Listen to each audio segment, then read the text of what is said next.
सतत वाढणाऱ्या महागाईने आणि इंधन दरवाढीने त्रस्त झालेल्या सर्वसामान्य नागरिकांच्या भावना आज पुण्यात रस्त्यावर उतरल्याचं पाहायला मिळाले.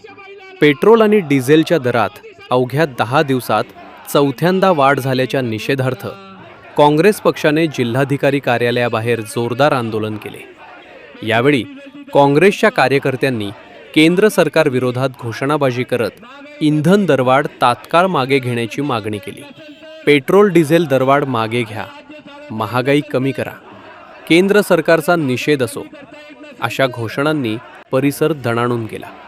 आधीच वाढत्या महागाईमुळे सर्वसामान्य नागरिकांचे आर्थिक कंबरडे मोडले असताना इंधन दरवाढीमुळे वाहतूक खर्चासह जीवनावश्यक वस्तूंच्या किमती आणखी वाढण्याची शक्यता व्यक्त केली जात आहे. त्यामुळे केंद्र सरकारने तातडीने हस्तक्षेप करून जनतेला दिलासा द्यावा अशी मागणी आंदोलनकर्त्यांनी केली.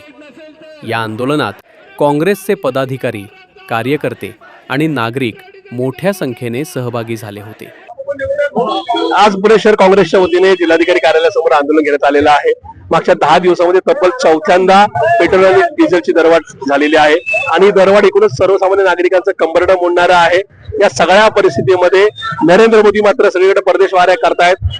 या ठिकाणी त्या ठिकाणी परकीय चलन या ठिकाणी खर्ची घालतायत. पण या देशामध्ये आज नुसतं देशातच नाही तर महाराष्ट्रात अशी परिस्थिती आहे की विदर्भात, मराठवाड्यामध्ये डिझेल सुद्धा मिळत नाहीये आणि त्याच्यामुळे या सगळ्या निषेधार्थ आज काँग्रेस पक्षासोबत आम्ही इथं आंदोलन केलेलं आहे. या माध्यमातून आम्ही नरेंद्र मोदी सरकारचा आणि फडणवीस सरकारचा निषेध व्यक्त करतो की दरवाढ रद्द झाली नाही तर काँग्रेस पक्ष नुसतं शहरात नाही तर विधानसभेच्या स्तरावर, प्रभागांमधून गल्लोगल्ली या ठिकाणी आंदोलन करेल. आणि त्याच त्या आंदोलनामध्ये नुसते कार्यकर्ते नसतील तर सर्वसामान्य नागरिक सुद्धा असतील, हा इशारा या निमित्ताने देऊ इच्छितो.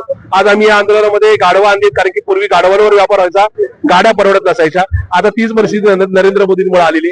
आज इथं प्रवासासाठी आम्ही घोडागाडी आणली, बैलगाडी आणली आणि घोडा सुद्धा आणला. त्यामागचं कारण असं आहे की पेट्रोल डिझेल एक तर मिळत नाही आणि मिळालं तर ते परवडत नाही आणि परवडत नसल्यामुळे नागरिकांवर आता एकच सुद्धा काही ठिकाणी पर्याय राहील, पुन्हा या ठिकाणी घोडागाडीने किंवा बैलगाडीने प्रवास करा किंवा घोड्यावर प्रवास करा आणि पुढच्या काळात तुमचा व्यापार, ज्या व्यापाऱ्यांनी लोकांनी भरभरून मतदान केलं, नरेंद्र मोदींना कमळाला मतदान केलं, त्यांना पुन्हा हा संदेश आहे की या ठिकाणी या देशात डिझेल पेट्रोल तर मिळणार नाहीच, तर पूर्वीसारखा गाडवांवरच व्यापार करा. एखादं मटेरियल दुसऱ्या ठिकाणी जायला 2-2 महिने लागले तरी चालेल, पण नरेंद्र मोदींचा जय जयकार करा, म्हणजे जेणेकरून त्या ठिकाणी तुम्हाला कळेल की नरेंद्र मोदींचा उच्चार केला की आपल्याला अशा प्रकारची अच्छे दिवस म्हणजे गाढवाचे, घोड्याचे आणि बैलाचे दिवस नक्की येतात. यापुढे तुम्ही जर म्हटलं की आता की आम्ही सोबत आंदोलन पुन्हा करू, मात्र जर आता पाहिलं तर शहरात आज रात्री मध्यरात्रीपासून जमावबंदीच्या लागून हे बघा, नीट मध्ये घोटाळा झाला, धर्मेंद्र प्रधानांचा राजीनामा मागितला जातोय. नका या ठिकाणी आज पेट्रोल डिझेलच्या माध्यमातून देशभरात कानाकोपऱ्यामध्ये जे आंदोलन होत आहेत त्याचा या ठिकाणी सगळीकडे गल्लोगल्ली प्रसार होतोय आणि या सगळ्या गोष्टीला घाबरून आज फडणवीसांनी या ठिकाणी हुकुमशाहीने, हिटलरशाहीने एक आदेश दिलेला आहे ज्याच्यामध्ये आज रात्रीपासून कुठे आंदोलन करता येणार नाही.